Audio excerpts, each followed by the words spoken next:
Assalamualaikum, selamat pagi, sore, siang, ataupun malam. Salam sejahtera untuk kita semua.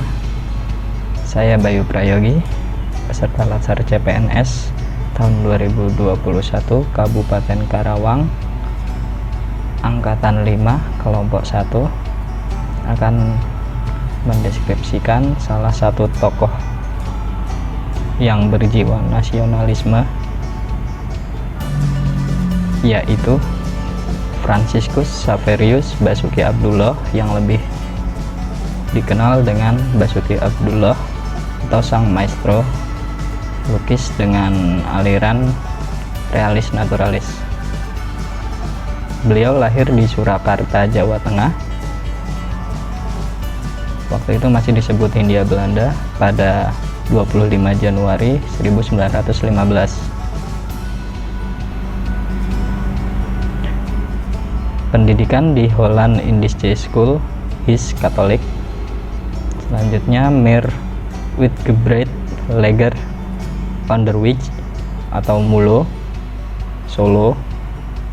Kemudian Academie voor Beeldende Kunsten, Sertifikat Royal International of Art di Den Haag, Belanda.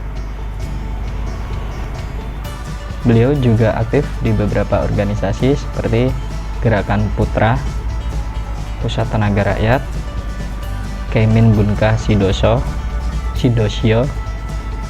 atau Pusat Kebudayaan Rezim Jepang.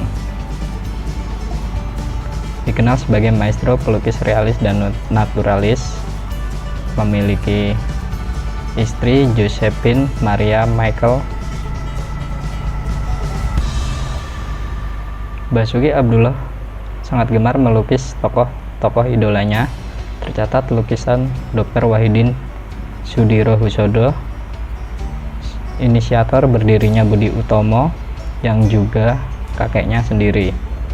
Sketsa Bung Karno juga pernah dibuat saat ia berjumpa dengan sosok yang dikaguminya di Sukabumi pada tahun 1942.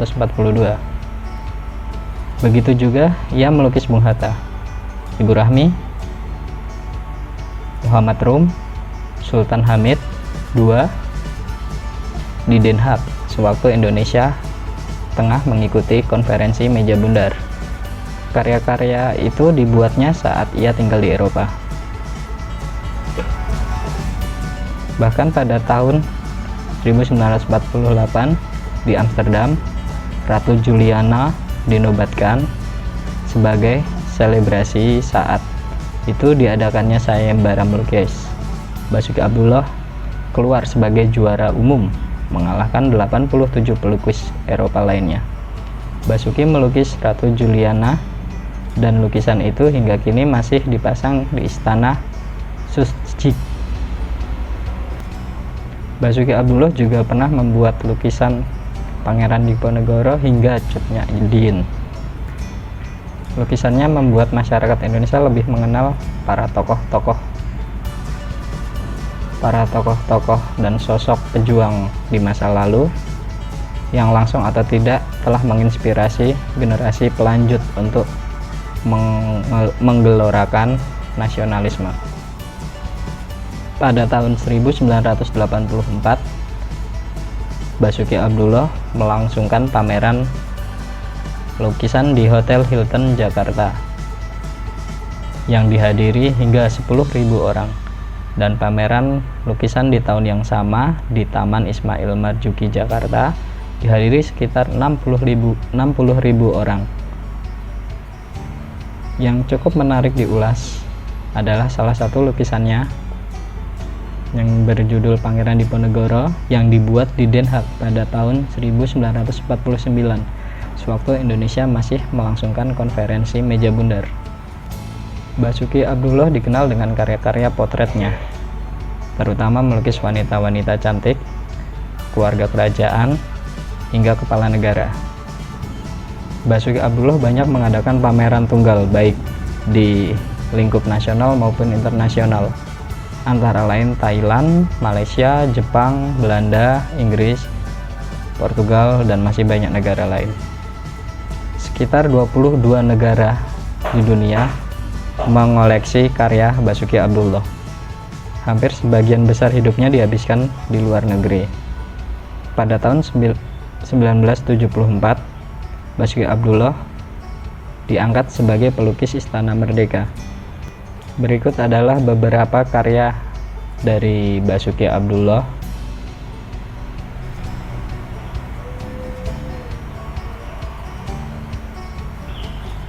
Basuki Abdullah meninggal setelah mencoba untuk melawan perampok yang membobol rumahnya di malam hari. Saat itu Basuki Abdullah tengah memanjatkan doa di kamarnya. Diketahui bahwa penyusup yang mencoba untuk merampok rumahnya adalah tukang kebunnya sendiri.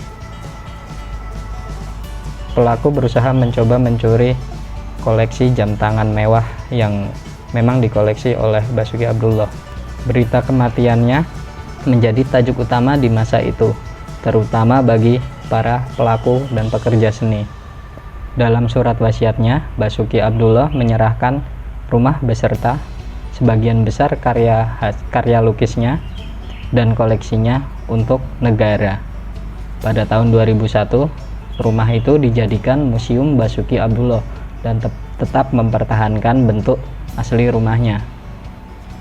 Museum Basuki Abdullah berada di Jalan Keuangan Raya nomor 19, RT 7 RW 5, Cilandak Barat, Kecamatan Cilandak, Kota Jakarta Selatan, Daerah Khusus Ibu Kota Jakarta 12430. Pesan yang dapat kita ambil, apapun tugas dan fungsi kita, sebaiknya tetap mengutamakan jiwa nasionalisme. Demikian sedikit deskripsi mengenai Basuki Abdullah tentang jiwa nasionalismenya terhadap negara kita Indonesia ini. Semoga banyak atau sedikit memberi inspirasi kepada kita. Terima kasih. Mohon maaf bila ada salah kata. Assalamualaikum warahmatullahi wabarakatuh.